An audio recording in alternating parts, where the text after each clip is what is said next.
Hey everyone and welcome back to my channel. In this video I'm going to be showing you all how to draw a semi-realistic eye using ballpoint pen. What you're going to need is a pencil just to do all your initial sketching and stuff like that. A pen. I'm using a Bic pen and that would be what I recommend to all of you. Don't use any cheap like dollar store or pound shop pen because they never work very well. So yeah, a branded pen works best. A putty rubber, I just use that to get rid of all the pencil marks once I've done all the pen everywhere. And just some toilet paper to wipe your pen off when it gets a bit clogged. I started off with my pencil drawing already done just because this is mainly about the techniques that you'll need for just drawing with the ballpoint pen rather than drawing the outline of the eye and everything itself. Before you start, you want to draw on something with your pen just to get rid of any clogging in the pen, and that'll just help everything go smoother. I started off with the pupil just because I wanted to get my darkest darks down first, and then I went around the iris of the eye because that's also fairly dark, like, so you know yourself. Just go and do your darkest places first, and don't go too dark initially because you can always build up the darks, but you can't take any of the ink away, so just be careful with how intense you make everything. My first bit of advice that like you should really use is use a reference picture. Don't try and draw an eye from your head because it's never going to look right. Like if you're going for realism, it's always going to look a bit wonky, a bit dodgy. Like it's never going to have the right effect that you're looking for. So that's like the first most important thing to do.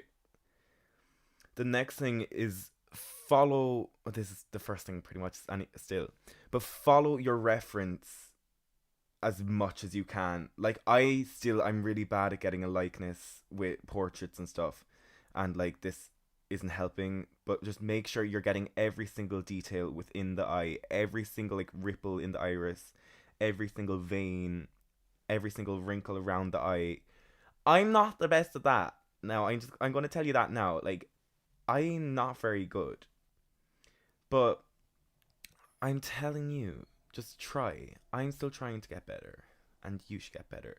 Also, when choosing a reference picture, make sure or not make sure, but look for ones that have a reflection in the eye because that always helps things look far more realistic, and it's going to help your drawing just look so much better in the end when you leave the reflection there. And also look for one that you can see the reflection of the eyelashes because that also makes things look better. Now, for when you're drawing with the ballpoint pen, never scribble like a zigzag, like back and forth. Always think of it like, oh, I heard this somewhere. Think of it like a plane, like landing off and or taking off and landing. Like, just do strokes. Don't be going like back, back, back, back, back, because that's going to give you like dodgy little dots all over the gaff. You want it to be like a smooth little yoke, like like she's like, imagine like you're rubbing a dog. You don't want to rub a dog like like, because you're going to hurt the dog. Well, you mightn't hurt the dog, but you get a bit matted or something. Think of it like it's like ASMR at this point. So yeah, I was just showing you there in the video to, I don't even know why I'm talking, like just watch the video and you'll be grand. But for the white of the eye, never leave it white ever, because if you look at someone's eye, or especially in a picture, like it's going to be an off-white, like a gray color. So with your pen, barely lean down and tilt it, and that will help you shade a lighter color with the pen. And just do that all over, and usually on the outsides of the eye it'll be darker, because if you think of a sphere, like you look at it and it will just give the illusion of a spherical shape within the eye.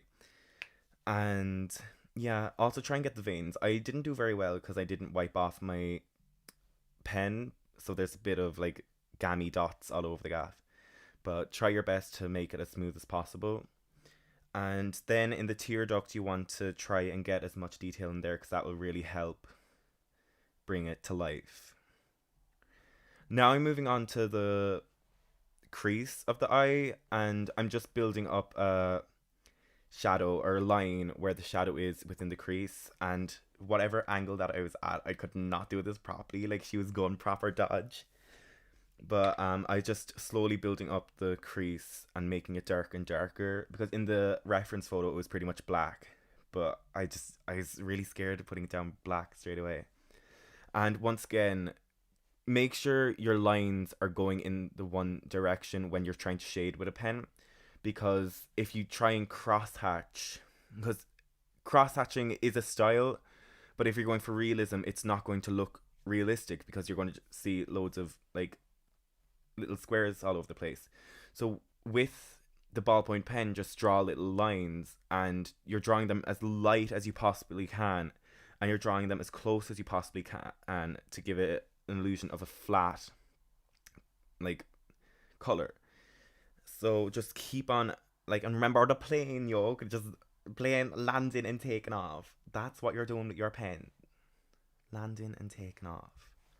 I'm going to do another video soon enough where I go more into detail on the techniques that I use when drawing with ballpoint pen. I just thought that an eye would be a good place to start because everyone likes eyes, and when drawing the skin around the eye, I wanted to make especially sure to be as light as possible, just because I don't want there to be a lot of texture there, and I just wanted it to look as smooth as possible. So here especially, you're going to want to just, be as light as possible with your pressure and have your pen at as great of an angle as you possibly can. And then when you need to make places darker, you can just layer up the pen and make them darker without adding too much texture. So that's just a good way to have the smoothest effect you possibly can. Then for the under eye, there's usually going to be a fair few wrinkles, so make sure you get them in and just follow your reference to make them look as realistic as possible. Like, don't just draw a line and think that's going to look like a wrinkle. There's going to be shadows. Like here, there was like a shadow at the top, and then the underneath had a lighter bit. So I did that, like, and she don't look that realistic, the wrinkle now, to be fair, but with practice, you can make anything look realistic. So that's just the main thing. Practice, practice, practice. And you can do anything with enough practice, really. But make sure you're trying to improve still. Don't be drawing the same thing over and over and with the same techniques. Try new stuff. Like, if you're not getting anywhere with one medium, maybe try a new medium and learn from that. Even if you don't want to do that medium, like, try something new and you can learn stuff from that to bring it into whatever medium you do want to draw with. Now, in the drawing here, I'm just starting to draw the eyelashes, and this is like my favorite part when drawing any eye. It just brings the most life to it. And once again, follow your reference. Don't be drawing just, a few squiggly lines up and hoping that look like proper eyelashes. Like, make sure if there's an eyelash going the opposite way than you think it should be in the reference, draw it that opposite way, because that's what's going to make it look realistic. Like, people's faces, like, their eyelashes aren't going to be perfectly all up in the same order. Like, there's going to be ones out of line, and make sure you're getting each and every one that's out of line in your drawing. Also, when drawing them, make sure that you're adding more pressure at the start and then tapering it off, and then even go over it a second time over the base of the eyelash to give more thickness there, because hairs naturally taper, so they're going to be thicker at the bottom and taper off. So make sure you're getting that within your drawing to give it as much of a realistic look as possible, because that's what we're going for. And that's it, nearly done now. I'm just adding some final details and stuff around the place, and yeah, I think that's it done. I don't know what I'm doing here. I kept on going over the eyelashes to make them as decent looking as possible, but yeah. If you want to see more tutorials like this from me, just subscribe and tell me in the comments if there's anything in particular you want to see. I know my voiceovers at the moment aren't the best and I ramble off a lot and I don't know what I'd be talking about, but I'm going to try to get better. Just bear with me for the start. I'm new to these videos. But yeah, like this video if you liked it, subscribe if you want to see more, and comment saying whatever you want to say. So yeah, bye the fuck.